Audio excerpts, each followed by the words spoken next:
Welcome student, myself Praveen Mishra, your civics teacher. हम last video में discuss कर रहे थे चैप्टर सेकंड जो है आपका है इक्वलिटी।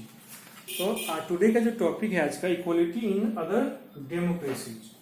इक्वलिटी को हम डिस्कस किया था और आज हम जा रहे हैं going to discuss the next topic equality in other democracies.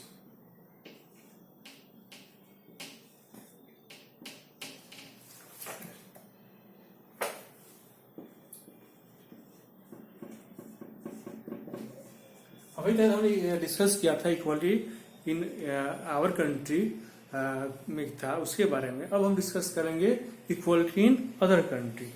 जो पूरा आप देखते क्या है, inequality has been a part of almost every human society. Inequality है, ऐसा नहीं कि एक ही वर्ल्ड का कोई एक ही कंट्री है जहाँ पे केवल इनइक्वालिटी है। जो वर्ल्ड में जितने भी कंट्री है वहाँ कहीं ना कहीं इनइक्वालिटी है। जो सोसाइटी है तो इनइक्वालिटी वहाँ पे एग्जिस्ट करता है। हम इसको नजरअंदाज नहीं कर सकते कि वहाँ पे हमारा जो इनइक्वालिटी वो एग्जिस्ट नहीं करे। हर जगह इक्वालिटी है। ओके, तो ये हर जगह हर सोसाइटी में इक्वालिटी जो है आपका एग्जिस्ट करता है। ओके, पूरे वर्ल्ड में। तो यहाँ पे हम जैसे अब अमेरिका, अभी जब जो टॉप मोस्ट कंट्री है अभी हमारा, कौन कह सकते हैं, यूएसए। यहाँ पे इनइक्वालिटी एग्जिस्ट करता था। इनइक्वालिटी एग्जिस्ट करता था उस समय, है ना। और यहाँ पे अफ्रीकन और अमेरिकन वेयर सब्जेक्टेड। ये लाल यहाँ पे जो था डिस्कशन, वहाँ की जो ब्लैक और व्हाइट, वहाँ भी अफ्रीकन और जो अमेरिकन, यहाँ डिस्कस करेंगे। अफ्रीका और अमेरिका के बारे में करेंगे, अमेरिकन यूएसए के बारे में, फिर साउथ अफ्रीका के बारे में हमारे डिस्कस करेंगे इस टॉपिक में, है ना। कि यहाँ कहाँ कहाँ जो आपके एग्जिस्ट करता था, उसका और सारे कंट्री में चलेंगे यहाँ पे। तो यहाँ पे जो लार्ज स्केल में अमेरिका में था, वहाँ पे साउथर्न जो स्टेट्स हैं अमेरिका के, जो साउथर्न स्टेट्स हैं, स्टेट्स जो अमेरिका में यहाँ पे एग्जिस्ट करता था। बहुत लोगों को इनइक्वालिटी को एलिमिनेट करने के लिए बहुत ज़्यादा स्ट्रगल करना पड़ा। उसके बाद में वो अमेरिका जो गवर्नमेंट के द्वारा उनको इक्वालिटी दिया गया यूएसए में। ओके, जो ब्लैक और जो वाइट का मुख्य जो राइट थे, वहाँ ब्लैक जो वहाँ के जो रेसिडेंट थे, जो मूल बासिंदे थे वहाँ के, और जो ब्लैक कर सकते हैं, और जो अमेरिकन में जो न्यूली जाके जो एस्टैब्लिश हुए थे जो वाइट पीपुल, उनके बीच में धीरे धीरे स्ट्रगल शुरू हो गया। और जो अफ्रीकन जो थे, सॉरी जो ब्लैक लोग थे, उनको अफ्रीकन कर सकते हैं, जो ब्लैक थे उनको इनइक्वालिटी फेस करना पड़ रहा था। उनको सोसाइटी में मार्जिनलाइज्ड हो गए थे धीरे धीरे। वहाँ पे जो राइट उनको मिलने चाहिए वो राइट उनको वहाँ पे नहीं दिया जाता था। तो बहुत लंबा एक स्ट्रगल चला उनका गवर्नमेंट के साथ, और बाद में उन्हें इक्वल राइट्स दिया गया गवर्नमेंट ऑफ यूएसए के द्वारा। आफ्टर बहुत लॉन्ग स्ट्रगल, जो यूएसए गवर्नमेंट के द्वारा, यूएसए जो गवर्नमेंट थी उनको इक्वल राइट, है ना, देने के लिए तैयार हो पाए। ओके, अगर वे संघर्ष नहीं करते तो उन्हें उनको वह राइट नहीं मिल पाता। अब जो दूसरा केस हमारा है वो है साउथ अफ्रीका का। नेक्स्ट केस जो डिस्कस करेंगे, अभी हमने यूएसए के बारे में डिस्कस किया, और जो हमारा नेक्स्ट जो जा रहे डिस्कस करने, जो नेक्स्ट टॉपिक है वो डिस्कस करेंगे। जो पॉइंट आउट करते हैं हम इसको, साउथ अफ्रीका। साउथ जो अफ्रीका है ना, वहाँ पे जो वहाँ पे जो मेन जो पॉपुलेशन है, वहाँ का मेजोरिटी ऑफ द पॉपुलेशन है वह ब्लैक लोगों का है। क्या है बाबू? ब्लैक लोगों का। और उनको जो बेसिक राइट था, उनको जो वाइट जो पीपल थे, जो माइनॉरिटी में वहाँ थे, जो गवर्नमेंट का पावर जो था वो वाइट पीपल के पास था। वे माइनॉरिटी में थे लेकिन गवर्नमेंट वहाँ पे वाइट लोगों का था। तो जो ब्लैक लोग थे उनको उनके जो राइट है उससे उन लोग को डिनाई किया कि उनको राइट नहीं दिया जा रहा था। तो बहुत लंबा स्ट्रगल चला जो फ्रीडम का, ठीक है, वहाँ पे। और यह जानते हो किसके नेतृत्व में चला? In the leadership of Nelson Mandela. और जो वहाँ पे जो यह स्ट्रगल चला तो नेल्सन मंडेला के लीडरशिप में, नेल्सन मंडेला के लीडरशिप में यह वहाँ का स्ट्रगल चला। और नेल्सन मंडेला को अफ्रीका का गांधी बोला जाता है। इन्होंने the Gandhi of the Africa, Gandhi, Africa के गांधी के रूप में उन्हें जाना जाता है। किसको? नेल्सन मंडेला को।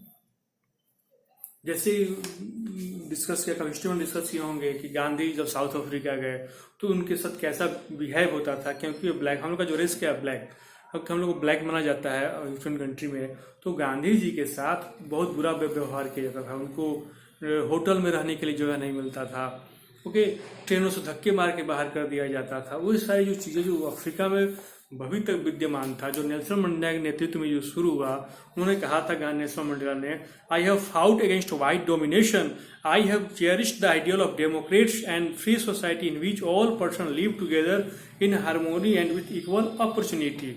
और जिसके लिए उन्होंने क्या किया,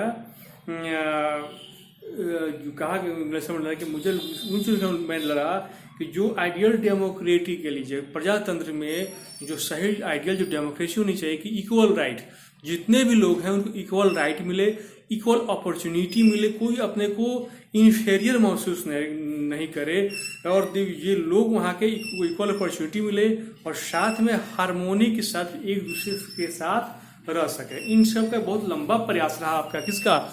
नेल्सन मंडेला का, for the development. Nelson Mandela ने जो प्रयास किया उस समय किसके लिए? वहाँ की सोसाइटी को बढ़ाने के लिए, डेमोक्रेटिक बनाने के लिए। तो जब नेल्सन मंडेला ने जब प्रयास शुरू किया वो तो 1964 में, तो इन 1964 में life time imprisonment, even life imprisonment,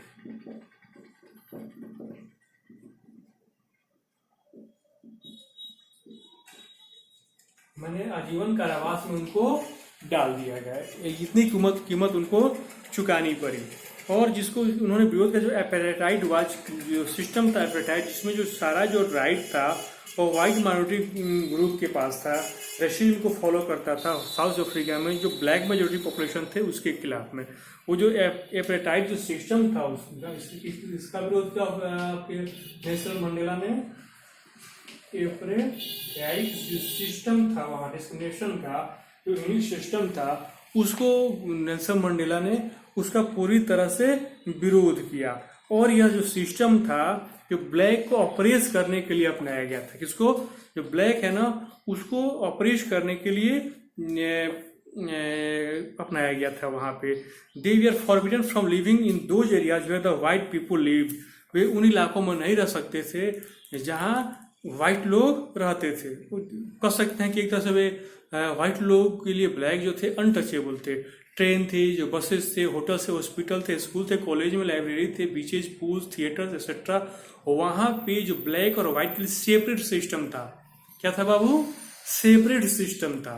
वो एक साथ नहीं बैठ सकते, उनके लिए सेपरेट सिस्टम की व्यवस्था की गई थी।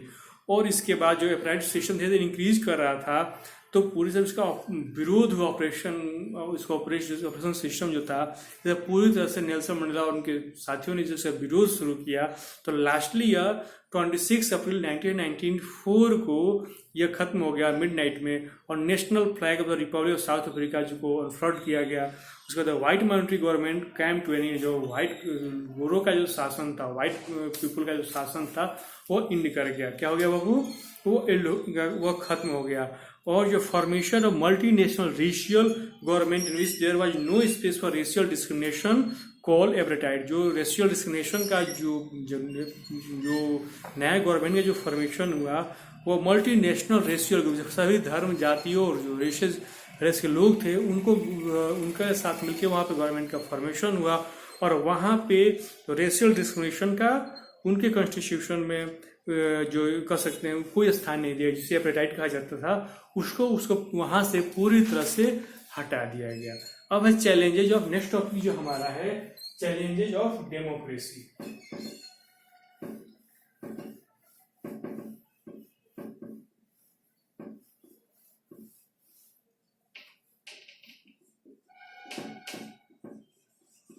challenges of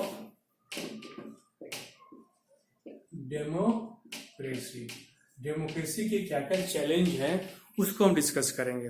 okay,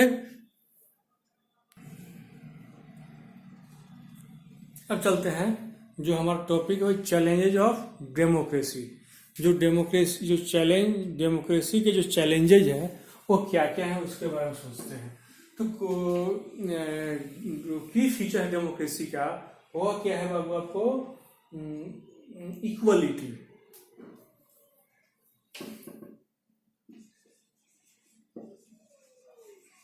Equality is the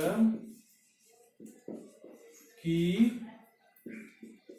feature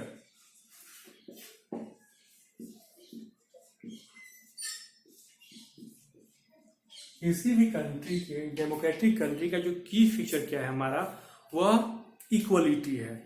without equality कोई भी डेमोक्रेटिक कंट्री रन नहीं कर सकता है। सिनेरियो everyone अभी however anyone cannot be say that the country is fully democratic। कोई भी देश पूरी तरह से डेमोक्रेटिक नहीं है, उसे बहुत सारे सुधार की आवश्यकता है, बहुत सारे डेवलपमेंट की आवश्यकता है या नहीं है? ओके,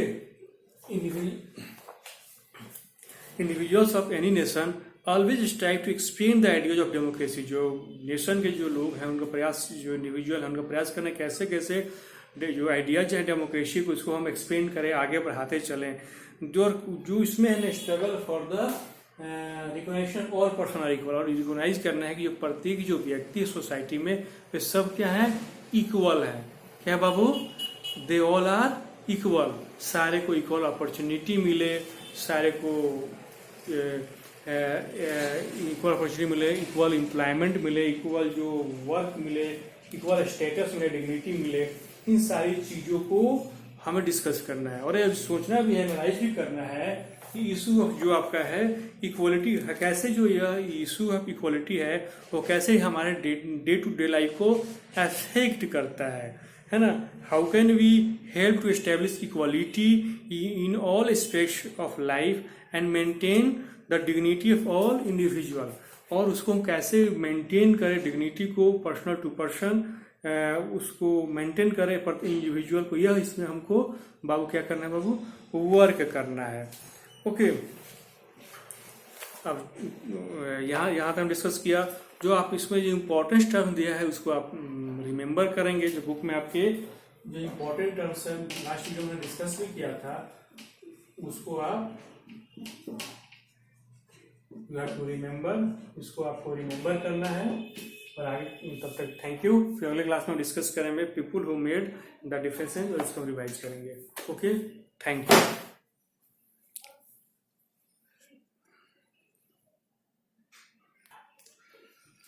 तो इसको रिमेम्बर करेंगे और आगे टॉपिक्स में आता है आपका जिसको हम डिस्कस कर ले अभी।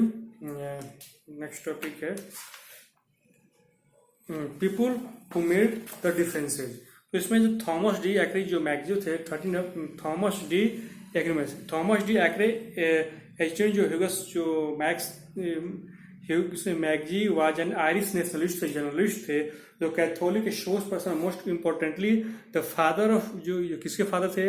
कनाडियन कॉन्फेडरेशन जो डेवलप किया था उसके। उन्होंने प्रमोट किया मॉडर्नाइजेशन को वहाँ पे, encourage the economic development of railway, construction को उन्होंने डेवलप किया, फोर्स टू इमिग्रेशन पॉलिसी को उन्होंने चेंज का प्रयास किया और सपोर्ट किया द इंट्रोडक्शन ऑफ हाई जो प्रोटेक्टिव जो टैरिफ था उसको बूस्ट कर, मैन्युफैक्चरिंग इंडस्ट्री को बूस्ट किया।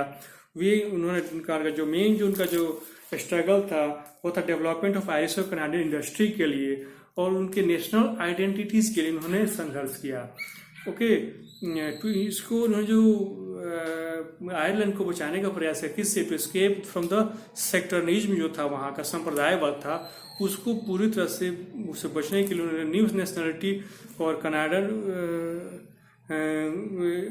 To escape from the two of Ireland he adverted a new nationality in Canada प्रयास किया। और अनफॉर्चुनेटली क्या हुआ? 7 अप्रैल 1868 को McGee was assassinated by a Fenian sympathiser and a Catholic Patrick J Whelan के द्वारा उनकी हत्या कर दी गई। Okay, thank you.